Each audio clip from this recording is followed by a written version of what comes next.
So often in a new church sermon, we'll take some literal sense story from the Lord's Word and talk about the deeper meaning in it, the internal sense of the different parts of the story. And so a sermon about Joseph would typically include an explanation of the spiritual significance of Joseph. But while there are passages, and plenty of them, that talk about Joseph in the Old Testament, there are no passages in the teachings of the new church that directly talk about Joseph in the New Testament, at least in terms of what he might spiritually represent. And there have been some great studies done by new church people over the years, and I can send those to you if you're interested. But for today, instead of doing an internal sense take, we'll do a little bit of that because we can't avoid it, but we're going to mostly focus on using the Joseph story as a basis, containment, and support for some teachings about our prudence and our role in our spiritual development. Because that's another use of the literal sense, is to provide that foundation, that confirmation of teachings. So there are a number of different ways the teachings of the new church talk about our role in our spiritual lives. One way that's used a lot in the work Divine Providence is to talk about our prudence. And so that word prudence, if the Lord's divine providence is how the Lord governs and looks after us and provides for us, then our prudence is how we look after ourselves. And in the story of Joseph from Genesis, we see Joseph doing a lot of providing for people around him, using his mind, planning ahead, doing all those sorts of things. And now let me reread for you one of the passages from our readings about the role of our prudence. It says, "One's own prudence is not real, and only appears to be, and also ought to so appear, but divine providence, owing to its presence in the smallest details, is universal." To be honest, that passage makes me laugh. All of our overthinking and trying to figure things out and plan ahead and anticipate, it's not real. It only appears to be real. But then again, it's really important that it appears to be real, even though it's not real. And this appearance that we can do things on our own is sometimes called acting as if of self, or acting as though we were acting on our own without the Lord's help. Here's a passage from Apocalypse Revealed talking about this. "The only thing that makes a person human, and the only means by which a person is conjoined with the Lord, is their ability to do good and believe truths as though from themselves, namely, as though from their own will, in accordance with their own judgment. If this one ability were to be taken away, every means of a person's conjunction with the Lord and of the Lord with a person would be taken away at the same time.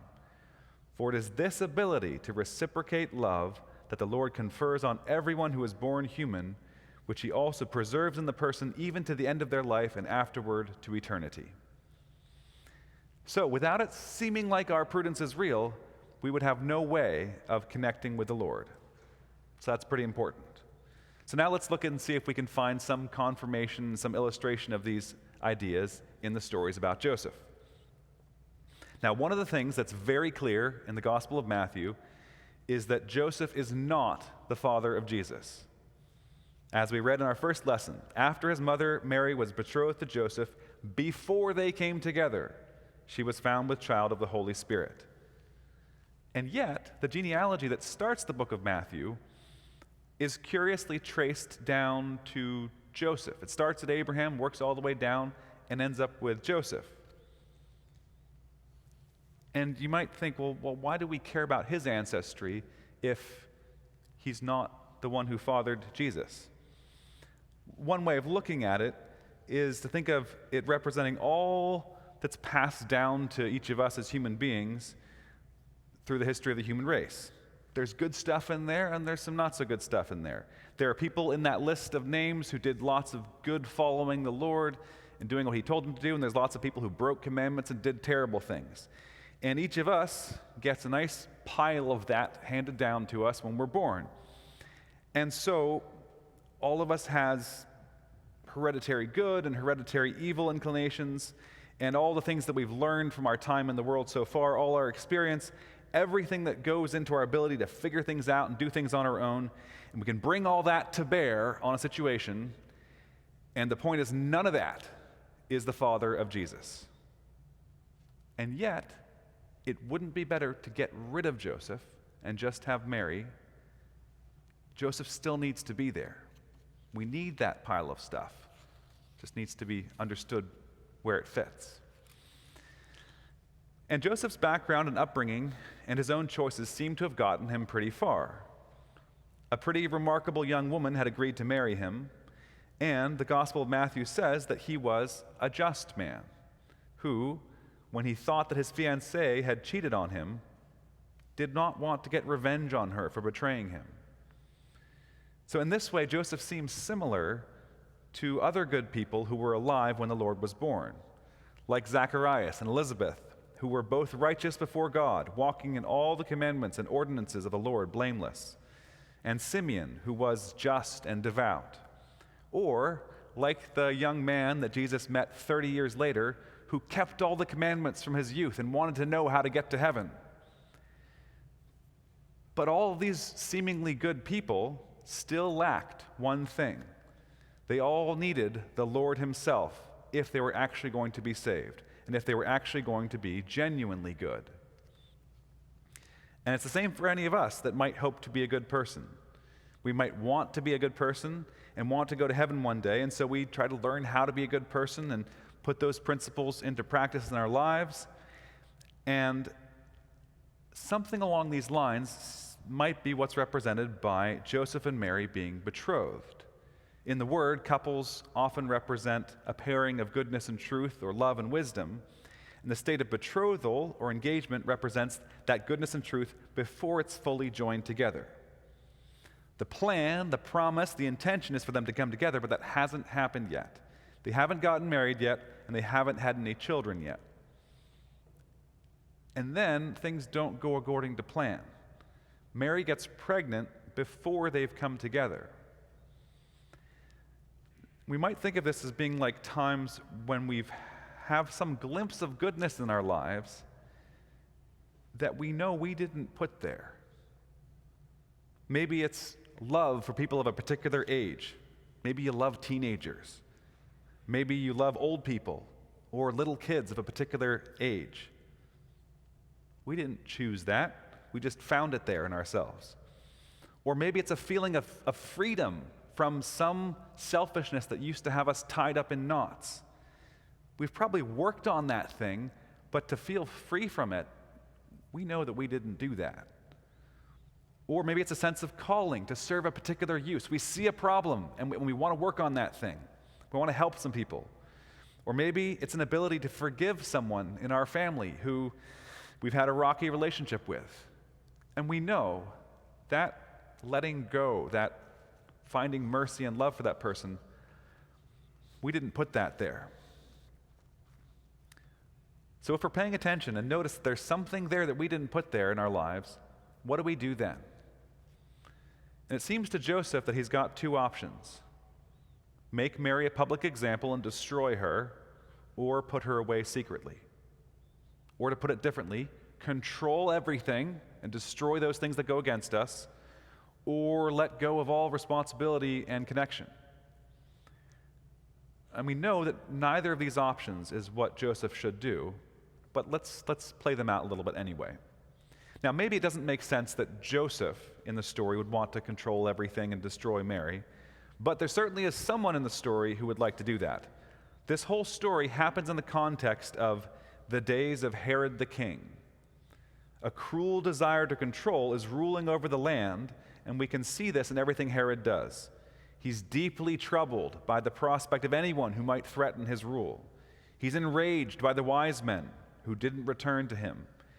And he ultimately decides to murder all of the male babies 2 and younger in Bethlehem and the surrounding areas to try to destroy any possible challenger to his throne.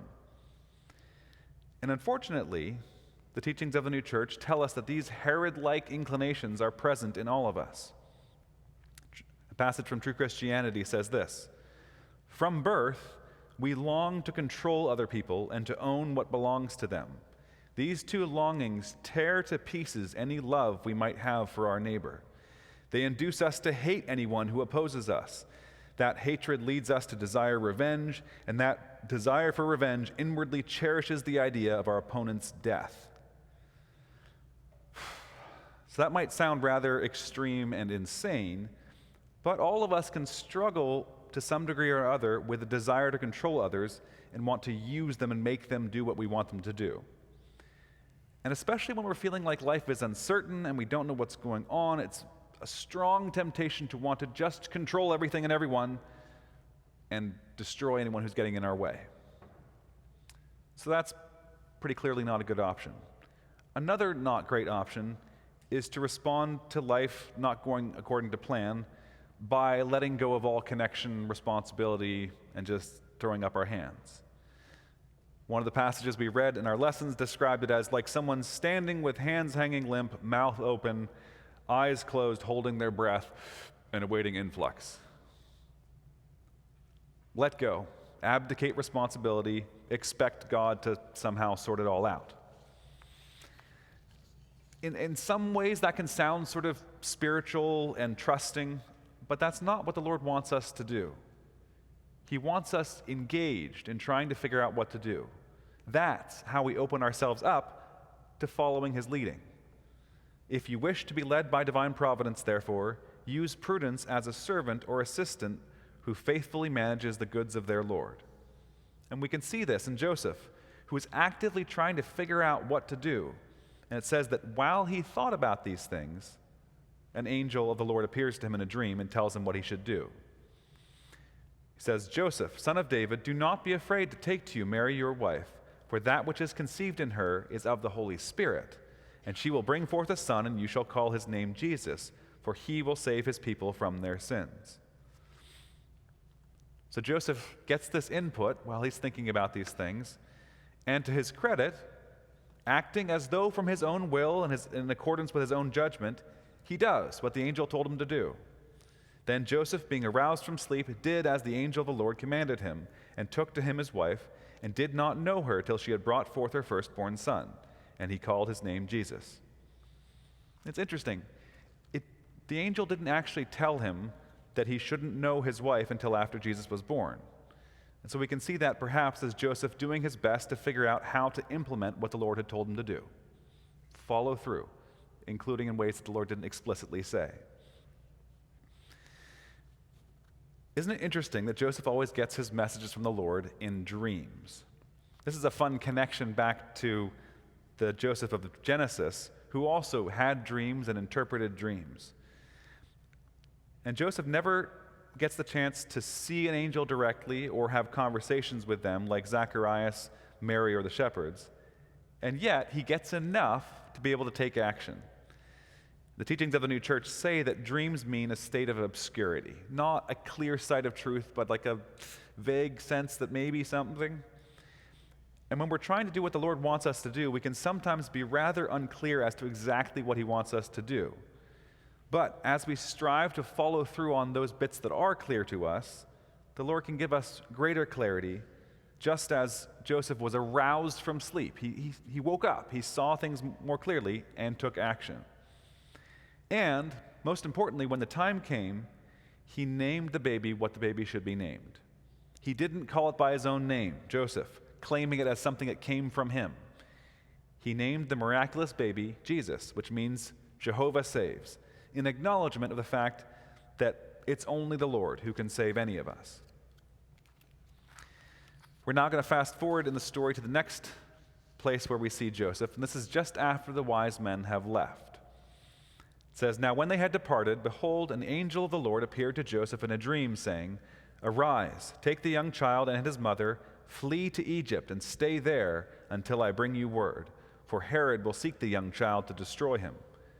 When he arose, he took the young child and his mother by night and departed for Egypt, and was there until the death of Herod, that it might be fulfilled which was spoken by the Lord through the prophet, saying, Out of Egypt I called my son.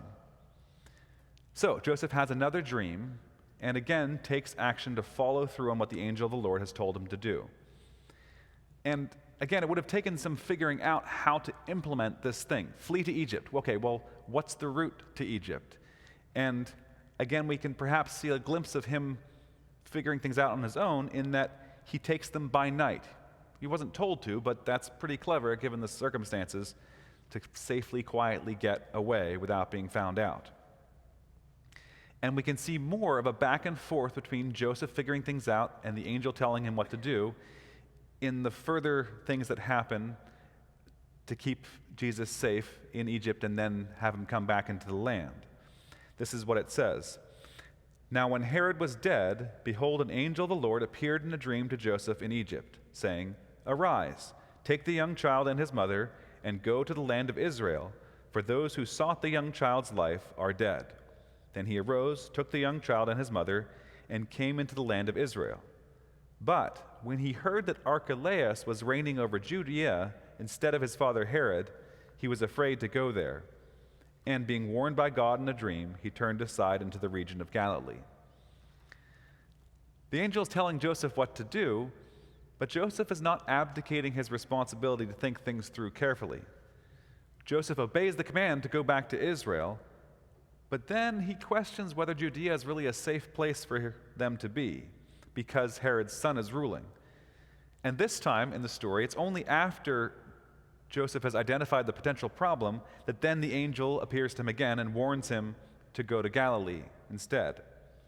So all of these interactions serve to confirm this idea that trying to be led by the Lord's providence does not mean we should stop thinking about things, but rather we should try to think things through for ourselves and try to be open to the Lord's leading. So in this Christmas season, as we ride the ups and downs, the good parts and the not so good parts, the sad parts and the happy parts, let's try to remember Joseph and the Lord's teachings about our prudence. Let's try to reject the urge to control everything, run away from that if we need to, even physically, if we're feeling the urge to control some people, just get out of the room for a little bit. Let's also try to reject the inclination to abdicate all responsibility. Instead, let's keep on trying to think things through and figure out the right thing to do and trying to be open to the Lord's gentle leading. Because if we do that, we may just get to be witness to the Lord coming into our world in a new and miraculous way. Then Joseph, being aroused from sleep, did as the angel of the Lord commanded him, and took to him his wife, and did not know her till she had brought forth her firstborn son, and he called his name Jesus. Amen.